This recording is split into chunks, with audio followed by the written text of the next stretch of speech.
Welcome to Florida Sportsman Action Spotter Podcast. I'm Captain Rick Riles. This is where we travel the state every week and check in with the 11 preeminent fishermen to find out where the action is. Gosh, this weather's got everything moving around, but they can't hide from us because we got the whole state covered.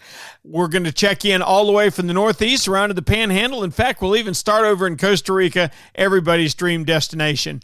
Florida Sportsman Action Spotter Podcast is brought to you each and every week by Yamaha, reliability starts here, by Tournament Master Chum, by Phoenix Rods, by Nosara Paradise Fishing, and by Young Boats. You want the finest in flats, bay, and offshore hybrids, you need to check out youngboats.com. Hey, listen, if you enjoy the podcast as much as we enjoy bringing it to you, please subscribe. It's by subscribers that we are able to bring you this podcast each and every week, all year round.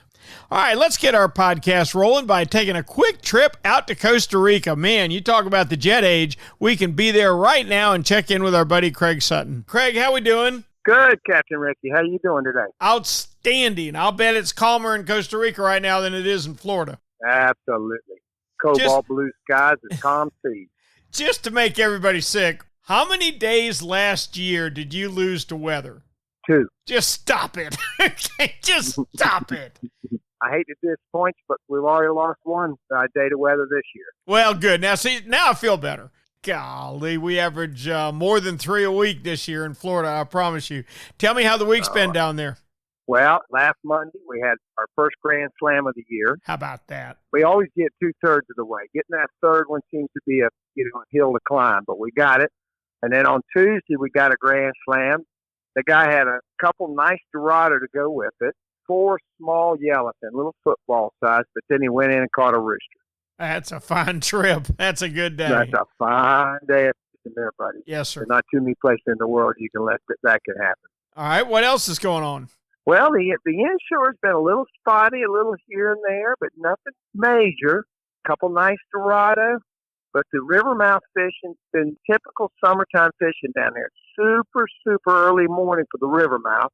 Javier's been fishing, and our general manager, I think he fished 3 times this last week. He's had a couple small corvinas and a couple small snook and lost a few. But they're real spooky right now. The water's too clear, not a lot of weather to kind of protect the fish or for them to see or not see it. Yep. The water's real clear right now with no rain down there for the last 3 months. I understand. Well, yeah, clear water can be both a blessing and a curse. There's no doubt. Well, that sounds fantastic. Craig, you talk about Grand Slams. Now, I've done it before in the cockpit. I've been in the cockpit when it happened before.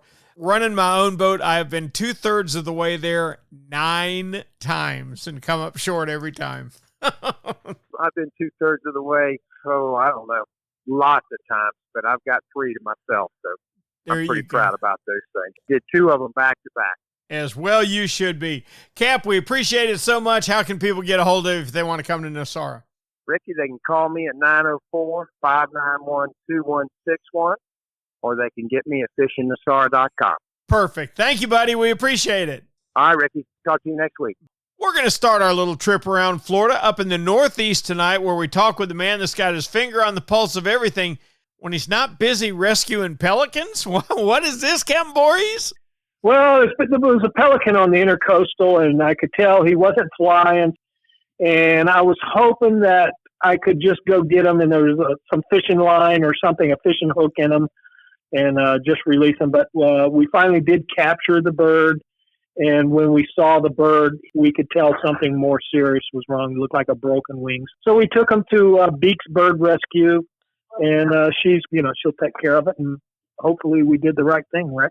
Well, you did the right thing, Cap. You sure did. You did the right. You saved him from a certain death, and hopefully she can get him all put back together.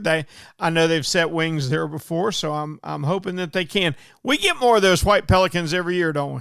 We do, and they're beautiful. And the thing with this bird, he didn't have a flock. He was always a loner, and I knew something was up. I've been watching this bird for over a week now, and finally I called Fish and Wildlife, Chris Holman, and he gave me dispatch. And, of course, nobody could do anything. So I said, well, if this bird's going to get rescued, I'm going to have to do it. So I jumped to action and did what I had to do. Let's talk some fishing, Rick. Yeah, let's do it. In short, we have to mention the El Cheapo Sheep's Head tournament this week. We were sort of wondering what it was going to be like. We were seeing okay numbers of sheephead. You know, it was hit and miss. The weather just was brutal out there, and turned out to be an awesome tournament. Lots of fish weighed in. It was 11.4 pounds, ended up winning the tournament, and there were several fish over the 10-pound mark. So that was really good. So it sounds like the sheep's head are coming in. The jetty seems to be the place to get them right now. It sounds like some good numbers. Still seeing some okay flounder bite this week. Some, nice keeper fish, 16 inches, 17 inches, catching 4 or 5 every trip. Red fishing has been up and down this week. It's sort of one day's been really good, and then one day you'll struggle. And, we have a theme for the springtime up here in Northeast Florida, and it's called Here Today, Gone Tomorrow. That seems to be the pattern that you're going to see a lot of times this time of year. You'll be on a mud flat and find a good number of fish. Go back there 2-3 days later, think you're going to hammer them, and they're nowhere to be found. So anglers, keep that in mind for springtime. You've got to do a lot of hunting, a lot of searching, but the fishing is really starting to get good, Rick. We saw 60-degree water temperature, even with that cold snap that hit us. It wasn't here long enough to really drop the water temperature any significant amount. So the fishing is only going to get better throughout the rest of this month. This full moon, water really got high. Had a good bite yesterday. Had some good fish. Had a young gentleman caught his first red, and it happened to be a 31-inch red on the mud flat in 1.5 feet of water. And what a tangle we had with that fish. Oh, he ran us around the boat like crazy. We're not seeing good numbers of trout yet, sort of hit and miss. Also, on the freshwater scene, the bass fishing's really starting to take off. Bass are starting to move up into the grassy areas and starting to fan their beds. So we're in a pre-spawn period. They're just starting, and the crappie bite has still been good. But let's talk offshore a little bit, Rick. From what I understand, when the weather's been right, the fishing offshore has been really good. The cobia bite at about 100 to 140 feet of water has been really good. I'm telling everybody it's going to be a good year for cobia inshore when they start coming in with the manta rays. I hope it's going to be a good year and we can do some good sight fishing early this season. Also offshore has been a good number of black fin tuna. Guys have been going out and limiting out 50 to 80 pound wahoos, which is fantastic. I mean, last week we reported that one at 100 pounds, one over 100. And also, jumbo yellowfin tuna was caught this week, which, from what I understand, is very uncommon. What do you know about them, Rick? Yeah, David, it used to be pretty common. I guess I had days of 4 or 5 back a long time ago, and then they sort of seemed to vanish. And I talked with Mitch Roffer, who, of course, is up on all that stuff, studies ocean currents for a living. He said, no, Cappy, so you guys didn't outfish them. He said, you didn't overfish them. The current has changed, and the tuna that used to be off your coast are now off Africa. And he said, just like everything in life, it'll change. It'll be back. Now, I'm not saying that's happened, but I am saying that this is at least the second year in a row that I've heard of some being caught. So maybe we're getting back into a better swing. Well, I hope so. That'd be nice. It sure would, David. As always, we appreciate it so much. I promise our weather's going to straighten out. If it makes you feel any better, I've spoken with Jim Ross off of the air, and they had a very exciting day of cobia fishing down at the Cape this week. They had a calm day, and the manta rays and the cobia and the bait pods were everywhere. So hopefully that's headed our way. And what's our magic water temperature for the cobia, Rick? I really like 66. I'm happiest at 68, but I have caught them as cool as 66. And I think we're just weeks away from that, buddy. I do too. It's all up from here, buddy. Thank you, David. We appreciate it. All right, tight lines, Rick. Let's drop down to the East Central and talk with our buddy Jim Ross. Jim, how we doing? I'm doing good. I didn't rescue any pelicans today, though. No. I stayed off the water with all this wind. No white pelicans? No pelicans at all. No brown ones, no white ones, no nothing. I love my buddy David. Right after Katrina, now he's from that area. He's from he was born on a bayou, and right after Katrina, he took off over there and he brought back 10 in his car at one time. He's got a little car too. 10 homeless pets who they couldn't find homes for. He had like 6 dogs and 4 cats in his car at one time. Wow. I'm not sure I'm that brave. Tell me about fishing in East Central Florida this week. Well, I'll tell you, Rick, just before the last cold front came through, the cobia popped up Wednesday. It was absolutely one of those epic kind of days. Manta rays everywhere, free swimming fish on bait pods, every type of scenario that you could imagine cobia being caught on, they were catching them on. I had guys catching double digits out here. And, of course, I was in the lagoon chasing black drum that day, getting text messages from all these guys going, "Are you out here? Are you out here?"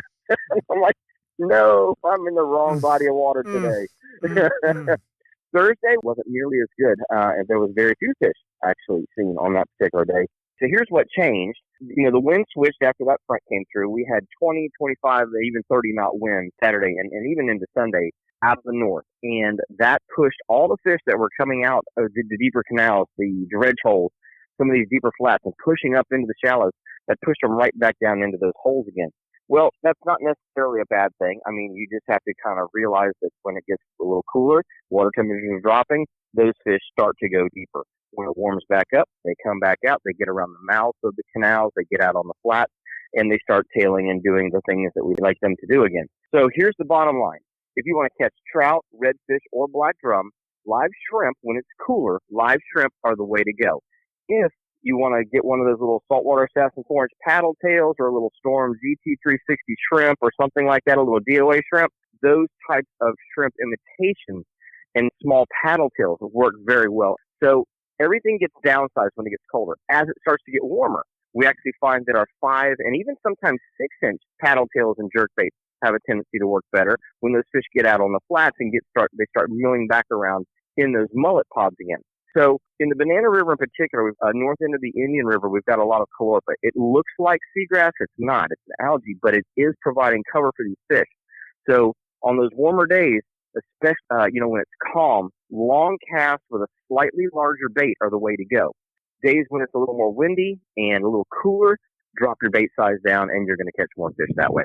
We had a fantastic pompano bite inside of Port Canaveral. The guys were getting double-digit fish in and around the turning basin, and all you have to do is just kind of idle around with your side scan or down scan on. When you start marking the fish, goofy jigs or sand fleas on a sliding sinker type rig, or even a 2-drop rig. You can put a little sand flea, piece of fresh cut shrimp, even a little piece of fish bite. All of those things seem to be working very, very well on this pompano.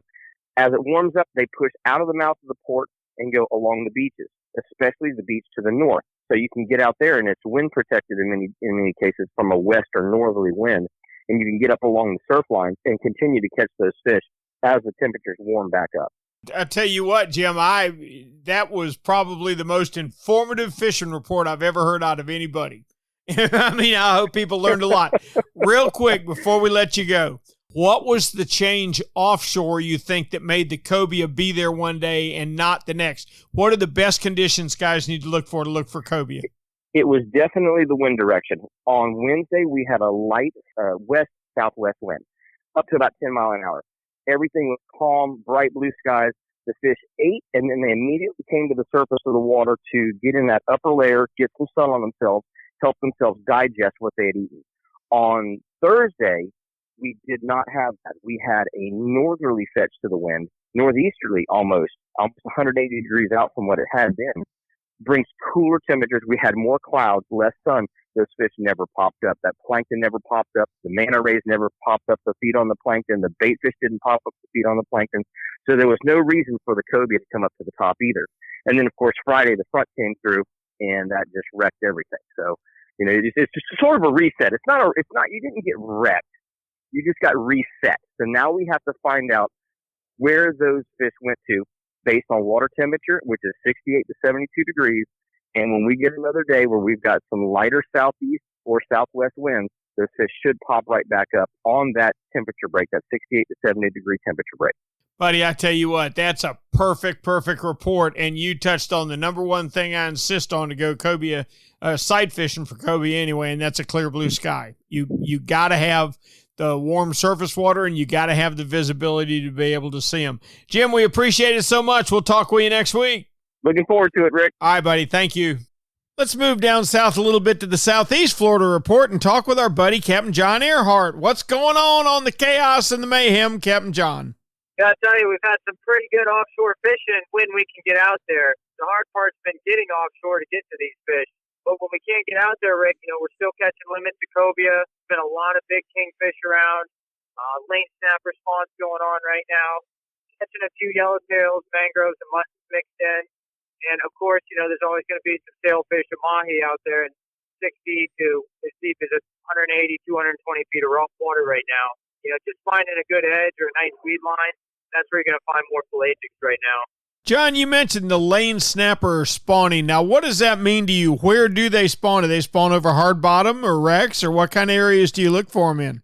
Most of the time, they're going to spawn around our nearshore wrecks and reefs. Typically, we see them 50 to maybe 90 feet of water, and they're going to be pretty concentrated. You can mark them quite easily on the fish finder, and then I'm going to anchor up just a little bit in front of them and try and get them chummed up.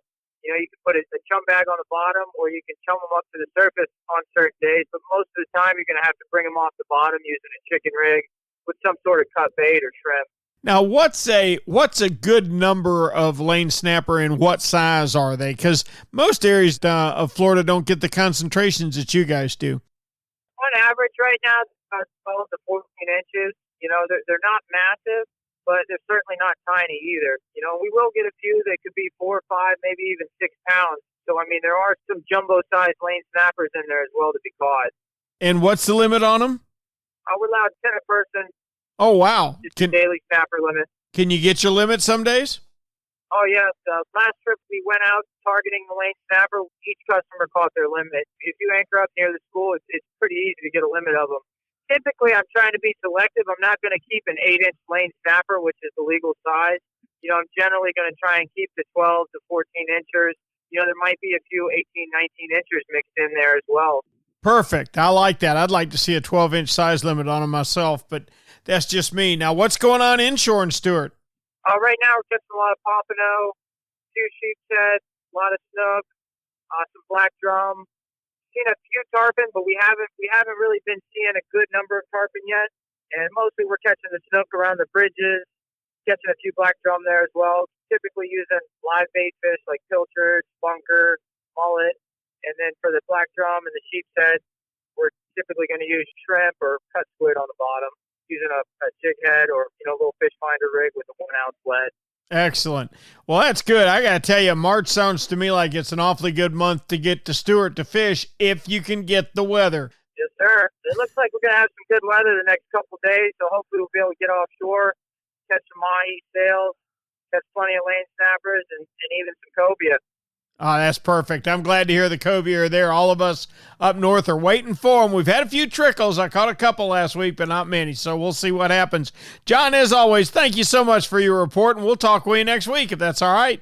Yes, sir. Thank you, Rick. All right. Thank you, John. Captain John Earhart from the Chaos and Mayhem Charters in Stewart, Florida. You need to look him up if you want to fish that area. John, of course, his report is brought to you each and every week by Yamaha. Reliability starts here.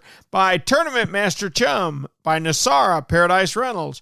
By Phoenix Rods. And by Young Boats. You want the best in flat spay and offshore hybrid boats? Check out youngboats.com. Here we go to Miami. All right, there's always something going on South Beach. And here's the mayor of South Beach, Captain Alan Sherman. Alan, are you with us?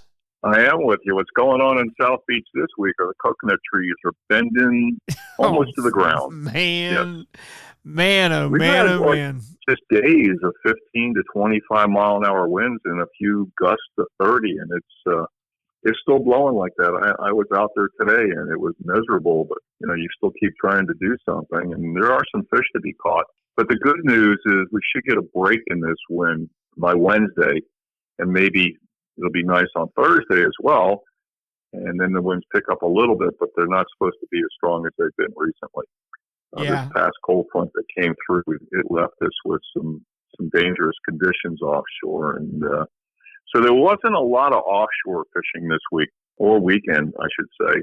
The guys that did brave it in the big boats, they caught a few sailfish, a few kingfish, a few dolphin. March is a great month for the largest dolphin of the year, March and April here out of Miami, out of South Florida. And there's been a few of them showing up. But the big surprise, and this happens almost every year, as Jimbo Thomas was telling me, is there's been some big bluefin tunas that have come through. How about that? So some of the guys have hooked them, watched their lines empty, or watched their reels empty, in like a flash.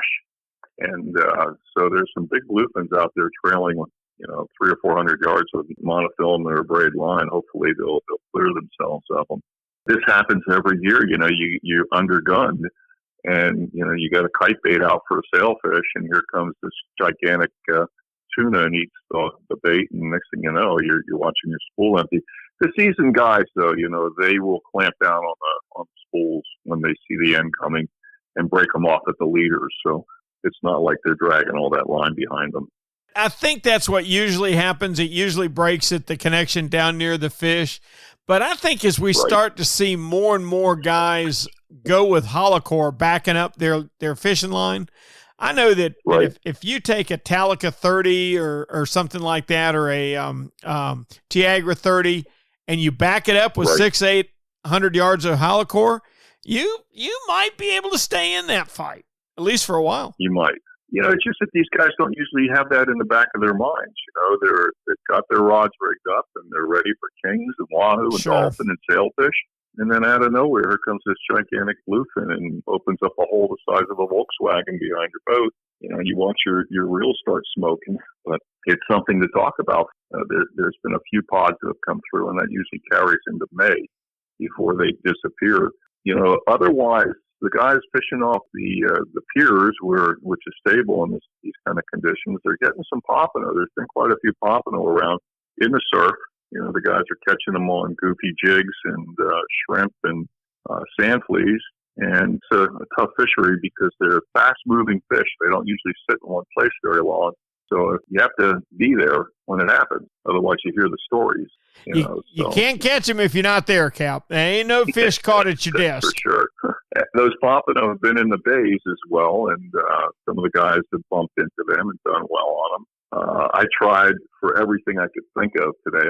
The only positive thing we had happen today was I filled a live well with pilchers. I threw my 10-foot humpback cast net and loaded up on them, which wasn't easy with a ripping full moon, tide and seas in the bay that were 2 to 3 feet bouncing me around. But we were able to do that, and we went to a lot of different places. It seemed like no matter where I went, we had 2 bites. And we either hooked the fish and lost them, or we just missed the fish. And then at the end, we hit one spot and caught muttons and mangrove snappers and salvaged the morning. But we did have a couple big fish on.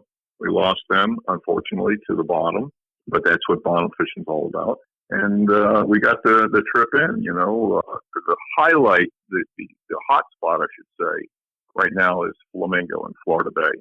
They're on Friday, and a lot of guys have been fishing it every day, and they're getting slams, backcountry slams. We had a grand slam.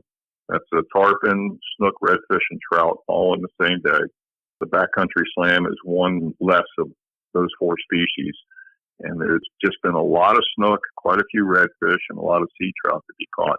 Tarpon are around, but they're finicky as always, and we were lucky enough to hook and land one the other day and release them. So that's been the best place to fish in. And I mean, everybody that's going to Flamingo right now, fishing the outside, is doing well. A live shrimp on a jig head, a hookup lure, live shrimp under a Cajun Thunder, or a hookup lure with a gulp shrimp, or even some of those pogies attached to those jig heads. They're all catching fish, and it's almost like one after another. It's like you used to remember. A lot of small fish, undersized, but there's some big ones as well mixed in with them. So that's the hot spot right now. We'll take it. That's a fine report, and it's good to see a lot of small fish in Flamingo because they're going to become big fish. Alan, as always, we appreciate it. Try and stay out of the wind, and we'll talk with you next week, okay? All right, Rick, have a great day. All right, buddy.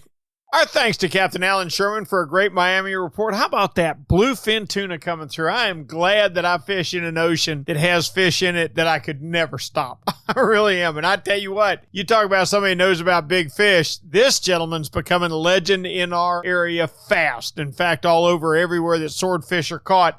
The mayor of Swordfish Town, Nick Stanczyk. Nick, are you with us? I'm here, Rick. How you doing? How we doing, Cap? We caught any more swords? Yeah, we got out a couple times last week. We got a lot of wind this winter, unfortunately, but we had one good day. We caught 2 fish. We had one a little over 200. Woo. The next day we lost one about 150 by the boat, but we had to cancel the next couple of days. It's blowing 25 to 30 knots too. Yeah, it has been relentless. Now, I cheated on Facebook. I was looking at your Facebook page, or maybe it was Instagram. Did I see that you caught swords 18 days in a row? 19 trips in a row. We almost hit 20, but we lost the one by the boat. My streak ended, but it was a good run since January. We had them every trip we went on. All good streaks come to an end, though, so we got to start a new one soon. Wow, that is fantastic. Now, do you attribute that to an area that you're fishing, or are you just putting in the time, or have you got a secret weapon nobody knows about? No secret weapon. The Fokies are good here, the swordfish, all South Florida in general, but it's consistent down here, and we do put in long hours. We dedicate the time to it, which is probably the number one factor. That's fantastic. How about the rest of the boats out of Bud and Mary's? What's going on down there? Yeah, a few boats have been going offshore. There's been some black fin tunas. A lot of big amberjacks been showing up. So that's good for people that want to pull in something big. The reef has been okay lately. Some yellowtail snappers. There has been some nice muttons. I've seen a handful in the 15 to 17 pound range on the dock by the fleet. Some sails, still a little hit and miss. A couple of days where there was 4 or 5 sails on each boat. And, 1 or 2 on a few of them, and then they would kind of slow down and die back out, and there would be a couple caught. So kind of a funny year on them, but reef's been decent. The backcountry's been pretty good, too. A lot of snook and redfish. There was some tarpon, and then this wind came, and they kind of thinned out when that wind came out and the temperature dropped that front. So, but it's getting to be spring, so it's changing day by day. Nick, Islamorada is pretty famous for bonefish. What is the time of year where you guys do the best on bones down there? My dad used to love bonefish, and he did that for 20 years in his life, 200 nights a year. He went out last week and actually caught 5 one night, which is good, but to be honest with you, we don't book a ton of bonefish trips there anymore. We focus on action, for the families and snook and red, but there's some big fish in the springtime, no doubt about it. In the fall, we always love that for bonefishing. There's a few guys, that do it more often. A couple of my friends like Garrett Rice, Todd, and also those guys, stay on top of the game. Richard Black, those are some of the big names nowadays. They just stay up to date on it, where some of our guys do a little bit here and there, but they're not doing it 3, 4, 5 days a week, so we don't really book too many trips for them. I see. When's your next day you think you'll be able to swordfish? Hopefully we'll get out Wednesday, and then we'll go from there. I think all up and down the state, we're looking forward to Wednesday. It looks like we might actually get a calm day. Cap, as always, we appreciate it so much, and we'll talk with you a week from today, if that's okay. Yep, sounds good. Good talking with you, and tight line. Thanks so much, Nick. Captain Swordfish, Nick Stanczyk, is going to start on a new streak on Wednesday. Okay, we're going to make a stop in 10,000 Islands, where there's one thing you can count on with Steve Dahl. He is fishing a Phoenix rod. Phoenix Rods offers nearly 400 different models of rods for every species of fish. They're known for their innovative design, the very best components, and proprietary blanks. Phoenix Rods is the choice of passionate fishermen who take their fishing rods seriously. The M1 Inshore lineup has you covered from snook to redfish to tarpon with 16 different models for your backcountry applications. The Black Diamond East Coast Series offers 12 different models for the offshore fishermen. They were specifically designed for Florida offshore anglers. Check them out today at www.phoenixrods, that's PHENIX rods.com, or visit your local dealer right here in Florida. Let's say good afternoon to Steve Dahl. Steve, how we doing? I'm doing great. How are you doing, Rick? Good. Are you keeping those Phoenix rods bent? We're definitely keeping them way more bent on the inshore side than we are on the offshore side. I got to get the dust off my offshore reels. We might get a calm day Wednesday. Man, look at it. That's my window as well. And man, I take anything under 15 at this point as far as speed.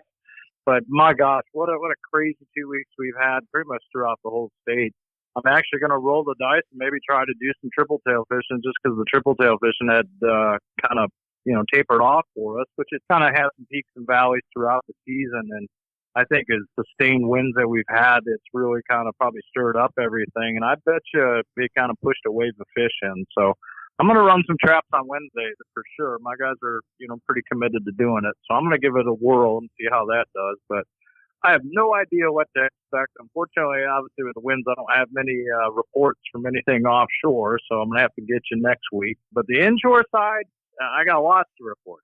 The beauty of Florida fishing, when you have access to some shallow water stuff, and then you also have access to some nearshore wrecks and reefs, so it allows you to be like really such a versatile fisherman. But one shuts down for whatever reason that may be, whether it's weather or the bite's just slow, and you commit for an extended period of time to fish in one type of deal. Every time you're out, and it doesn't necessarily need to be every day per se, but if you're a pretty active fisherman and you're out there, even some weekend guys, weekend to weekend, you're learning.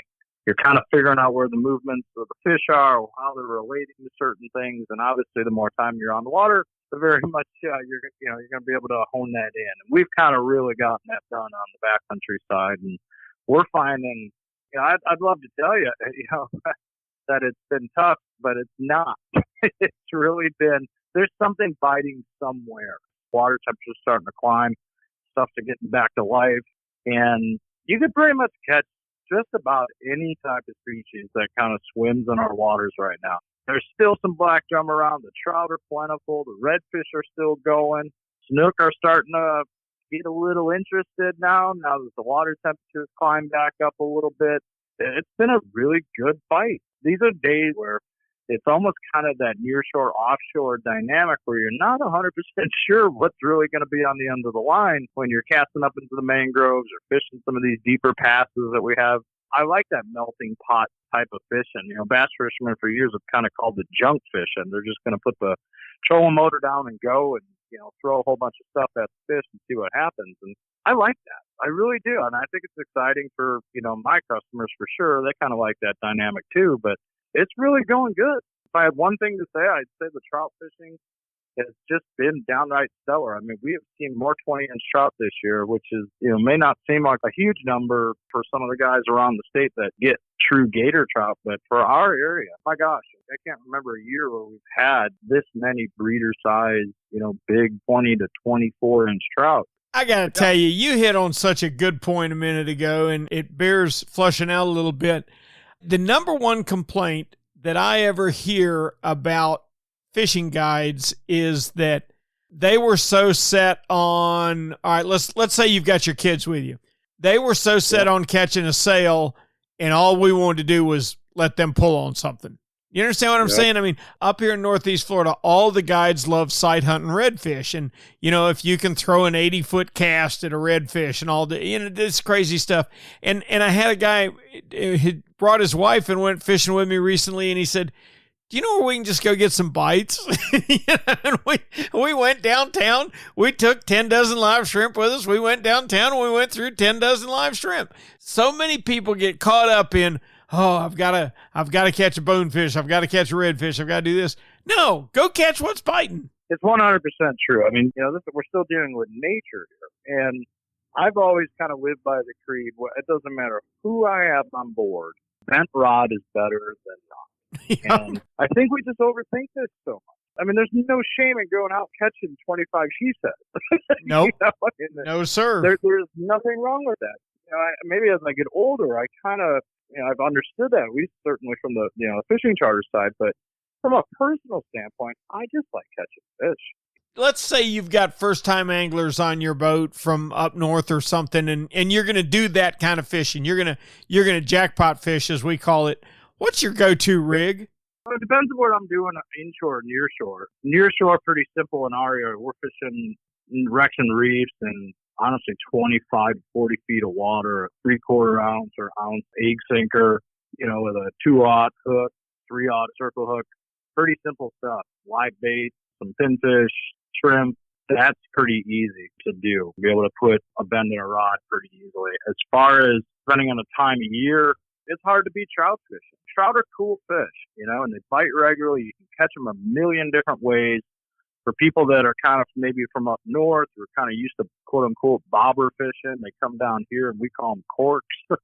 And I like popping corks. I really do. I think it's a fun way for people to fish because it's not just staring at a float. It's interactive.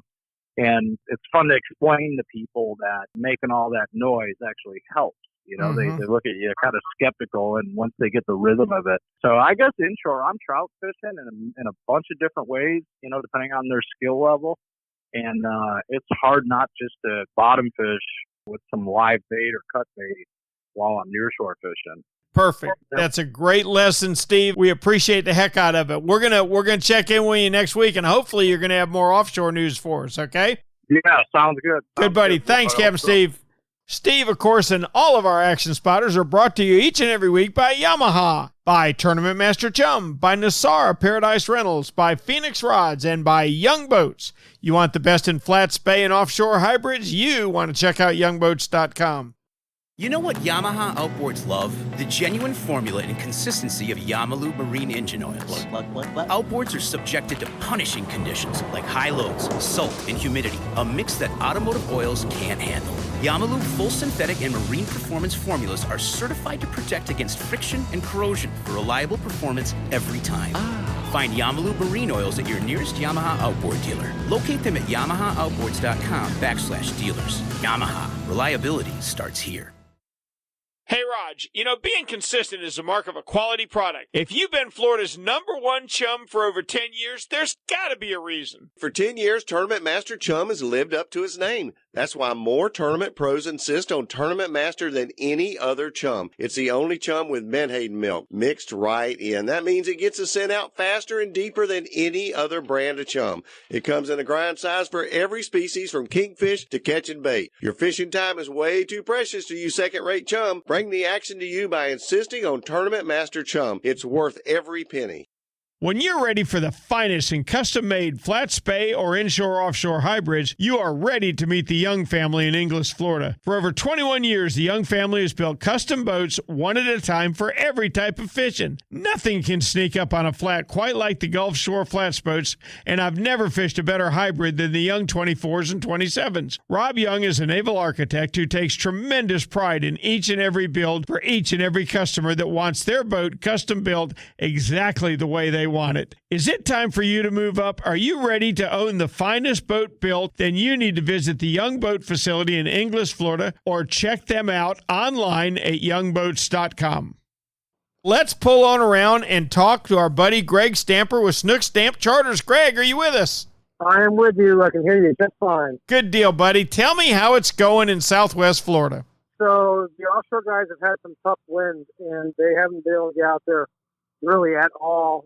One or two dudes did do a trip or two where they tried to get out there. They weren't able to get out real far, so they did the kind of nearshore thing. And they still did pretty good on some of the basics that were catching out there, like the sheep's head, the bonitas, and the kingfish. But they just couldn't get out there deep. And, you know, deep for us is almost 40 miles. So that was just what we had to deal with all week with the wind for those guys. Now, moving in a little bit closer, the rock piles are still being very consistent for nice sheephead. They're starting to spawn out a little bit, so they're getting a little bit thinner, but they are there for the taking. And that's been the majority of what those guys have been targeting in the nearshore waters. The fact that they have had a few triple tail come in, nothing crazy. The biggest one I've seen is about 10 pounds. So I don't know if it's just slowed down or it's just going to be what it is for the next few weeks.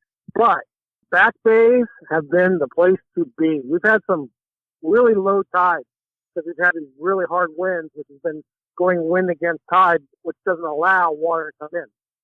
But when the water's going out, that means it's really flushing out good. So we've been hitting a lot of these docks and stuff to do the sheephead, just like they are out offshore. But here's what's been insane. 3 or 4 times this week, we've had these giant schools of black drum move into the bays, and these fish are going to be anywhere from as small as 20 pounds up to about 40 to 45 pounds. And even today, I did 2 trips. One was a sightseeing trip, and I still had to stop and go ahead and make them catch a 35-pound black drum. How about just that? To start the sightseeing off good. So that's been excellent. Pompano has been okay. It's just been so windy and so rough. We haven't really been able to do the passes in some of the places that we'd like to fish for them. We did pick up a few here and there randomly this week, which is a good thing because we haven't had a lot of those in the past few weeks when they should have probably already been here. But the ones that we are catching are fat. And I'll just continue to say I am so happy that our trout fishery has rebounded the way it has. Several times this week, we started our trip just trying to catch a couple ladyfish for cut bait, and we had to bat those trout back and forth because we kept getting, our bait stolen by those guys.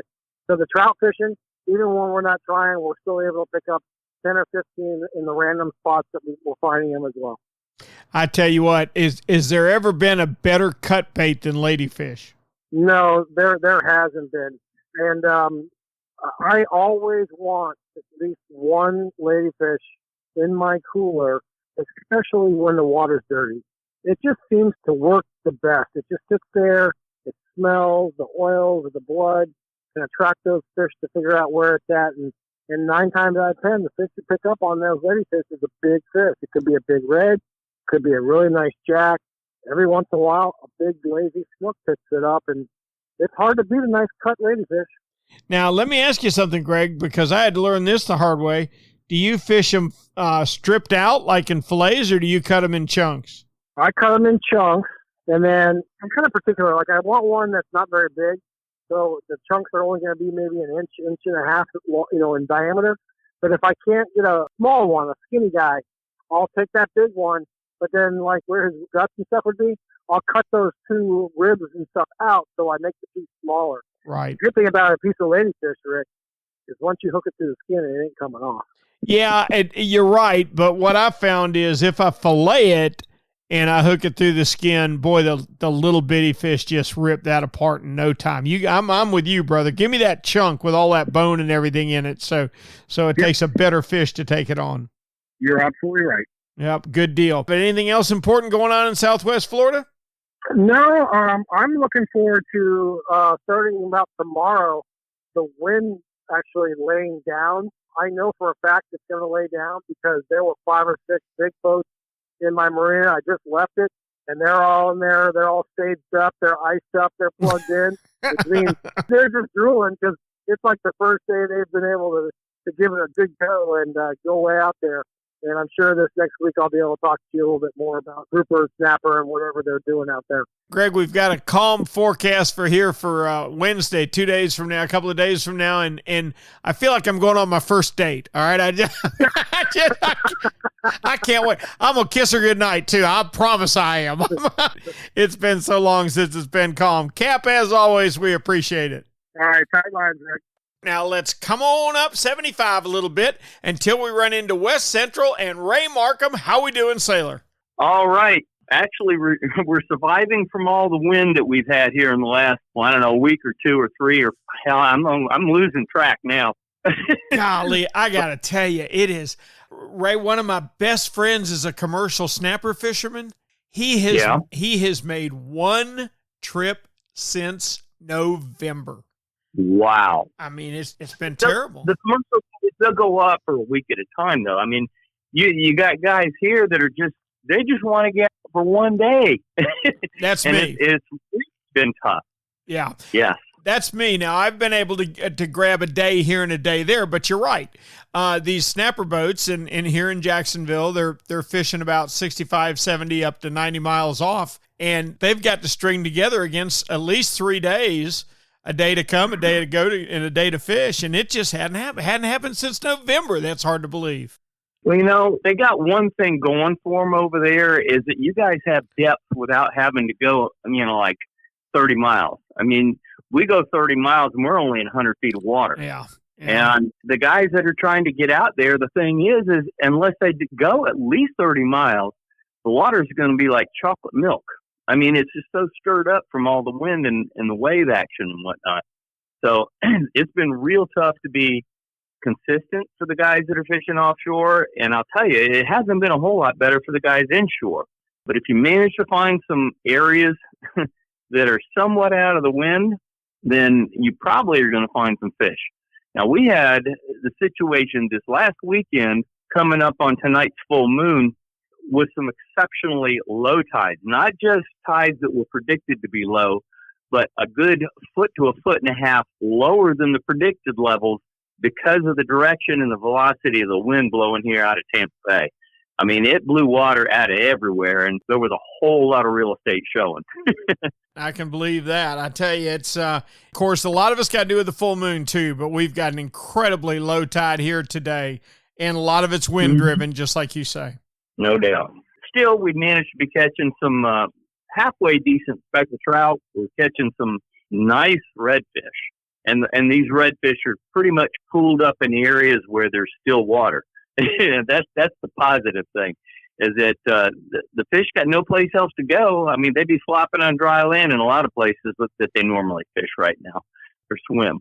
So it's positive and a negative for the guys that are out fishing, because all they got to do is get away from those dry areas and find the places that deep water runs right off of there. And those fish are going to be sitting in those pools. They're going to be in the channels. They're going to be in the big potholes and things like that. So, yeah, I would think if nothing else, it certainly concentrates your fish when it gets so low, right?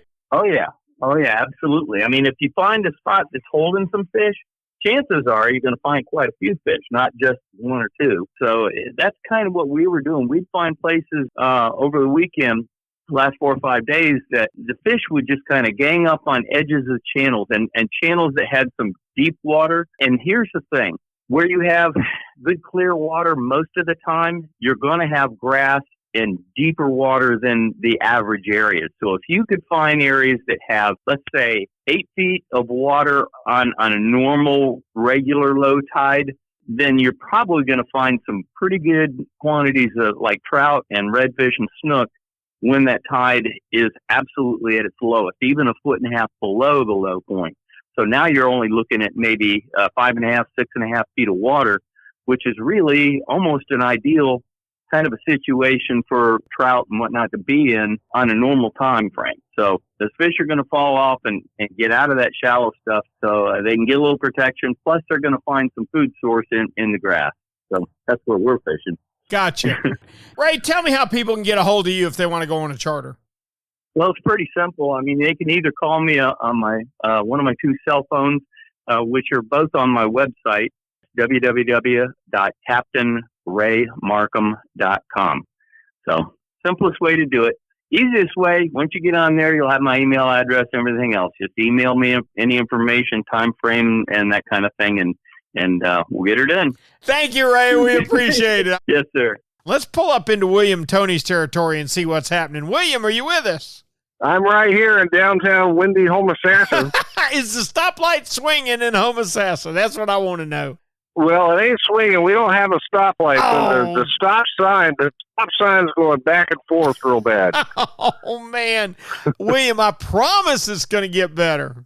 I tell you, since about midweek last week, coming into early this week, it's just been pretty brutal wind-wise. And coupled with that, the full moon, low tides have just about crippled us. Everybody's talked about how much lower than normal the tides are, and it's been the same way for us up here, too. And does that concentrate your fish, William, or does it make it harder for you? It can concentrate them if you can get to the deep spots, but the problem here around the Big Bend is, at some areas, the deep spots, the river channel, than everywhere else to try to get to a slough or a hole. You can do well if you got airboats or the new Go Devils or Go Devil. Mm-hmm. Now, if you know the routes, how to get in and out, you can play it. But this past weekend, we had no tides. The tide on Friday never even came back. Once it left, it was out for good. We had stone crab boats and shrimp boats laid over on the side of the river right down on a keel. Wow, that is low, man. But yeah, concentrating fish, you're all right. Now, if you know how to get in there and out of there, it will concentrate the fish. The only bad thing we had looking at this past weekend was, having high pressure and, after passing over cold front. Now, look into the future. And our bite's going to improve. Snook is open here in our region. It started at March 1st. Been a few coming in. We caught some today in the river, and they weren't in the slot. But we're looking at warmer temperatures coming into the rest of the week. That's going to help us. The tides are going to be late in the afternoon. Getting away from this full moon is definitely going to help us. Even on low water, I believe once this wind is slowly kicking around, right now it's from the southeast. When we get that southerly flow and let that water build back up. Even on low water, you can get to some of those good spots. It's going to be good on the trout bite. It's going to be good on the snook up in the rivers, and also the higher tide late evening this week for redfish. Oh, outstanding. Yeah, I think we're the second half of this week is calling for about the best weather we've seen for a little while, isn't it? Absolutely. You know, if it's right, I trust the weatherman like I do my ex-wife. So, you know, you kind of have to, you know, you take a little bit and you kind of stay on guard, you know. The thing is, you know, it does look like that's going to be what's coming up this weekend. And that'll be great. You know, we got everything in place here on the Big Bend, our trees, azaleas, everything's blooming. Pretty nice out here now. That wind just needs to lay down a little bit, and I could deal with it. You know, William, I'm a big wind app guy. I look at Wind Finder and Buoy Weather and all these different private apps. And my buddies that look at NOAA, I always ask them, I say, you are aware that you're asking the same people that set our fisheries regulations what the weather's going to be like, right? That's right. You know, just take a guess. You know, I think when they say it's going to be 10 to 15, that means add that together. Oh gosh, William, let me tell you, we got the news earlier, I guess this week, from NOAA that there are two options they're considering for red snapper for 2020. We will either have no days or 3 days. 3 days is the max. That's the max we're going to get on the East Coast. Isn't that incredible? That's not even fair. You know, it's just stupid. That's you know, it's almost, I could say, well, you're going to close it down for a while, but 3 days, that's not even fathomable. I know on our side there seems to be more red snapper than when I was younger. Sure. The guys running out in 60-foot range are commonly getting them here, our offshore captains on the Big Bend, and it's become a viable thing. People are coming out and they're getting red snappers, which is like something I never even saw growing up. But of course, y'all guys have had them up there around Jacksonville and, you know, up in Daytona and all offshore there. There's got to be enough for recreation guys and anglers to have more than 3 days. That's just crazy. Oh my gosh, William. They literally, if we are trolling ballyhoo at 7 knots, they will literally come and take them off top of the water. Wow. When I was, I started chasing red snapper about 55 years ago. I can tell you that 55 years ago was a shadow of how it is today. I've never seen red snapper on top of the water until about 5 or 6 years ago, and now it's an everyday occurrence. If they're coming up that high in the water column, there's no telling how many are down below it. And those fish are, you know, getting in competition running up that far up to get the bait. Right. I believe that they now are a detriment to the reef, because I can tell you that I can park over the prettiest little piece of hard bottom with just a couple of scratches that I know are either big sea bass or triggerfish, and we can drop on them. And you can watch your screen. As soon as you hook a fish and he starts running around spitting up what he had eaten and stuff, you can watch your screen. It'll just start filling from all directions from red snapper honing in on him. No doubt. It just seems to be that there's such an off balance. And I know that there's been efforts done by anglers and every offshore captains like yourself to try to get this to where it's fair, but it seems to fall on deaf ears. Yep, sure has. You got any more news, or we're going to look forward to talking to you next week? Well, I'd like to give you an offshore report that the last guy that went out, he came back in and was just a skeleton, and the boat was all blown to pieces. So, you know, not much I can report on the offshore. There's still a little bit of a sheep's head bite out there in about 12 to 14 foot of water when the conditions are right. So later this week, you know, if you want to get out there, there's still a few sheep's head around. And also, you know, we're looking at our spring conditions, the bombing ranges and some of those natural rock piles out in 6 and 10 foot of water may start holding some nice trout out there, and plenty of Spanish mackerel. It's just having that wind to let you get out there safely and catch them. It's going to get better, Cap. I promise. It will. All righty. We'll talk with you next week. Thank you, William Tony. All right. Have a great week. Let's see what it's like in Northwest Florida by checking in with Captain Kevin Lanier. Kevin, are you with us? Captain Rick, I'm with you. How you doing today? Good. I've heard rumors that you're about to wear out that brand new World Cat that you're running every day. Is that true? Well, you know how rumors are. I wish those were true. That's one of the rumors you wish was true about yourself. Man, I tell you, it's been a brutal stretch this winter, no doubt. Tell me how the fishing's been this week. Well, fishing up here has been about the same as everybody else because we're not able to get offshore and tackle too much. We've had a few guys that have slipped out for a few hours during the days, and triggerfish are out there, vermilions are out there. Not too many inshore reports either this week. We've got there's fish available for the guys that are going to put in their time. Like I said last week, the pompano are starting to show. We're still hearing ones and twos on that. Some redfish still in the canal and around the bay. So, there's opportunities. It's just not happening for a lot of guys because of the wind. We keep saying the same thing. I think you could push a button every week and replay the week before, and that's what it would be. Yeah, but we're starting. Come on now. March comes in like a lion, goes out like a lamb. We got to start making the corner here soon, don't we? We do. And actually this week, right now, the forecast for starting tomorrow through the weekend is extremely doable for guys that want to get off the beach and get some fishing done. Maybe not a blue water run yet, but at least get out to the wrecks and reefs to get some of those snapper and try to thin the herd of the triggerfish. Yeah. Hey, guess what we heard this week? You ready for this? Tell me. The South Atlantic Fisheries Management Council is considering two options for East Coast snapper fishing this year. Are you ready? Uh-huh. I'm ready. Here's our two choices. No days or 3 days. Wow. How about that? You know what? We learned a little lesson when I lived up in the Pacific Northwest where we had some of the biologists did some genetic testing. And lo and behold, they found up there that the yellow-eye snapper that live inside the Puget Sound have the same genetic makeup as the yellow-eye snapper that live off the coast of the state.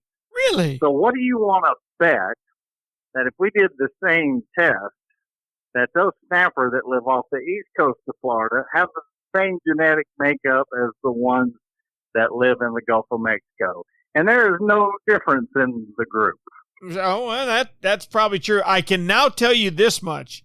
They have taken over the reefs to the detriment of the reefs. It is now, first off, it's made fishing the reefs almost impossible. You've got to find a little piece of hard, flat bottom if you're going to fish for sea bass or triggerfish or grouper or something, because if you drop on a wreck or a heavy ledge or anything like that, you're never going to make the bottom, Kev.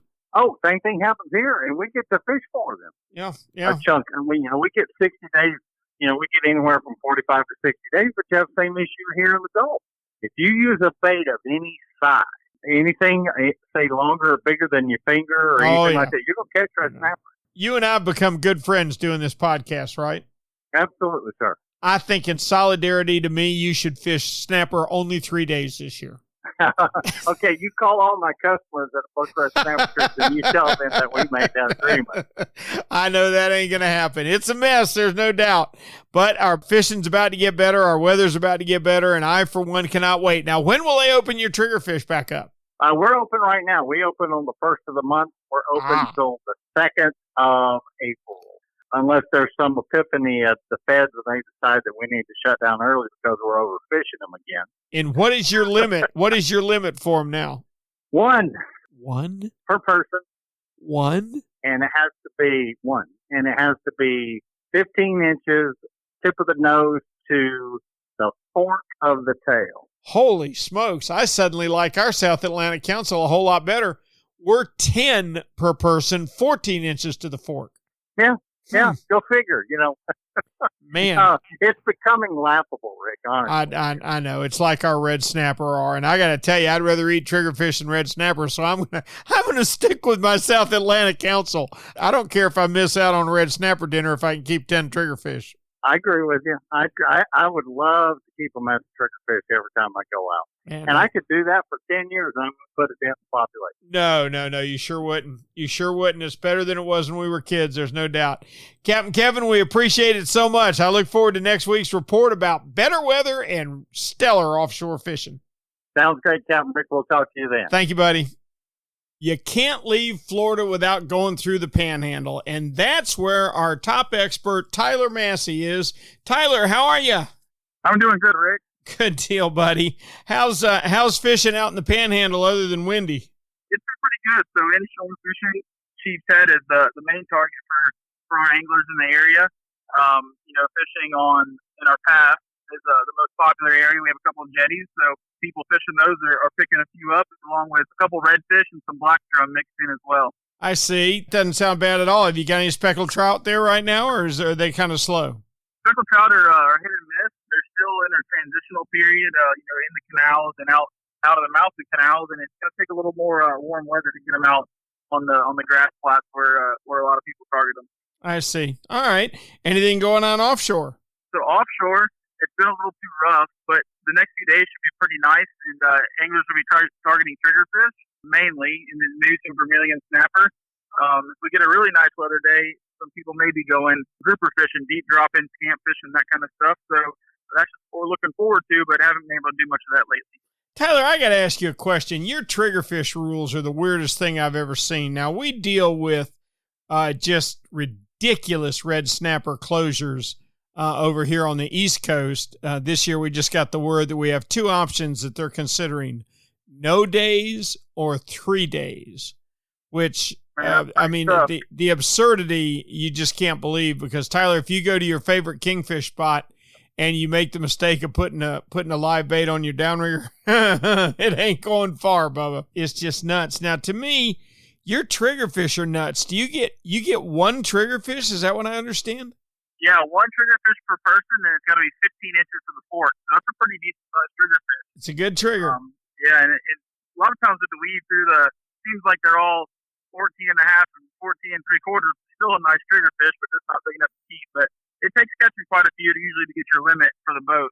They only get more aggressive as it warms up. During our snapper season, when we're trying to catch red snappers, the triggerfish are eating the baits off the hook before you can get it in front of the snappers. That's how it goes. They really don't have any other option but to go with what the government tells us. So that's what we do. All right, here's what we're going to do on our podcast, all right? The government has gone to Tyler Massey and said, we throw up our hands. We're done. What should our limit be on triggerfish, and what should it be on red snapper? I think a 14-inch triggerfish is a nice triggerfish, and I think you should be able to keep two per person, and I think the triggerfish should be open all year round. Red snapper season, we've got about maybe a 40 or 38-day season for recreational anglers, something like that. I think that we should get two per person fine. 16 inches is great. I think we should get more time to catch them. Probably the most abundant fish that we have over here in the Gulf of Mexico on our wrecks and our reefs. And I think we should just maybe get a few more months to catch them. Maybe go to 60 or 80 days a year instead of the 30 days that we're getting. We're not asking for too much. We just want a little more access to the fish. Here's my plan, okay? The problem we have over here when we get these little short seasons is everybody's got to have a mule, or what you guys call a sow out there, a big, big snapper. I'm saying we could go one fish 20 to 24 inches, which is your 4 to 8 pound range, your most prevalent range, and you could fish forever. Tyler, catching your one per person of 4 to 8s would take the average boat about 15 minutes. Yeah. And then they're done. Then they're not. Yep. Then they're not culling through 100 fish trying to find a mule. You understand what I'm saying? Yeah, definitely. And I'm convinced you go one fish 20 to 24 inches, and you could fish year round and never touch the stock. Yeah, that's not a bad plan at all. And like you said, that size fish is pretty abundant. It takes longer to catch one over 30 inches for sure, but the 20 inches, there's a few of those around. And they're also the best tasting, and you get the best yield. The difference in the yield of a 12-pound snapper and a 20-pound snapper is only 16 ounces. Do you know that? Yeah. Because it's all in the head and the backbone. Now, to be honest, I don't like cleaning or eating the big ones as much as I do those 5 to 7 pounds. There you go, Cap. And I'm going to tell you something. Now, to me, our triggerfish on our side are too liberal. We've got a 10 per person year-round fishery. That's too many, and only a 12-inch to the fork. I would rather see them go 5 per person, maybe close it for the spawn, and when they figure out when the spawn is, and let's help them stay healthy. Let's act proactively instead of reactively. I would like to see the Gulf and the Atlantic meet somewhere in the middle. Let's call it 5 per person, maybe 14 inches, and let the world go around. Yeah, that's not a bad plan either. And just until a few years ago, our triggerfish was 10 per person at a 12-inch to the fork of the tail limit. And before that, it was to the tip of the tail, so that's an even smaller one. And it seems like they just got real aggressive with the regulation on the triggerfish, thinking that the stock is hurting, but I honestly don't believe that it is. I have been told that triggerfish are the bottom fish's version of mahi, that they're so prolific, they spawn at like 6 inches or 8 inches, and they spawn a lot, and you can't outfish them. So maybe, maybe we need to meet in the middle. Hey, Tyler, thanks for a great report. Tell me we can talk to you next week. Yes, sir. I'll be here. Thank you, Cap. Gosh, it sounds like it was quite a week for the wind in Florida. It certainly ruled just about everywhere. I know up in Northeast Florida, we had the El Cheapo Sheepshead Tournament, and nobody making it out into the ocean as it was just too rough. Down in East Central, Captain Jim Ross told us they had one day that was excellent cobia fishing, and it's driving them crazy because they can't get back offshore. John Earhart, a lot of the same thing.